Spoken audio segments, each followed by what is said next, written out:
examine a selection of fabrics, fabric samples, I would be inviting them to come up with some ideas as to how they could take an investigation forward. So some of the things that you might expect the children to come up with might be the weight of the fabric, the thickness, the texture, the weave, and perhaps whether or not they thought it would be waterproof or not.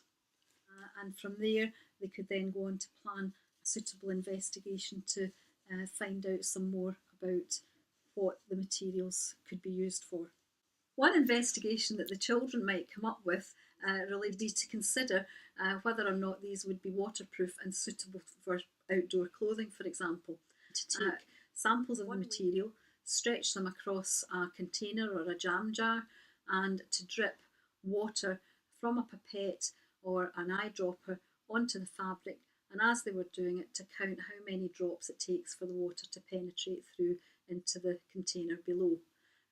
For example, some children might want to consider how strong a different material was, and so we could tie one end of the material to a retort stand and the other to another retort stand, and add gram weights. So this would be a way for the child to find out for themselves the question that they had asked. Some of the students might be wondering how easy it is to remove stains from some of the materials that we were looking at. So taking green leaves, extract the chlorophyll from this and add this to dropper pipettes. The children could then add the chlorophyll extract to the different materials, either 1 drop, 2 drops, 3 drops and so on, and to different materials. And then of course let it dry and then rinse it out either with water, or you might even extend the investigation to detergents. So to keep the ownership with the people, with the children, with the students, then we want to allow time for them to consider what they found out. So if some material, the stain was removed easier, then they need to be able to discuss within their groups why they thought that was. Was it to do with the weave? Was it to do with the strength of the stain? Or was it just because they maybe thought they washed it better? And so very often in a classroom, teachers will find that it's the same few people that actually do the talking, who don't mind speaking out in front of other children.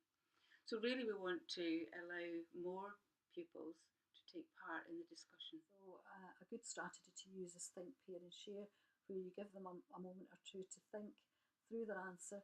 They discuss it with their elbow partner or the person sitting next to them or opposite them, and then they can then share it either with the group of children around their table or with the whole class. Another way to encourage more pupils or more students to talk within the classroom is where the teacher initiates a question and then a pupil answers the question, but the pupil then asks another pupil to answer the same question. And all the teacher's role is to collect these answers. And because you've got several answers then on a flip chart, then it can lead to a whole class discussion.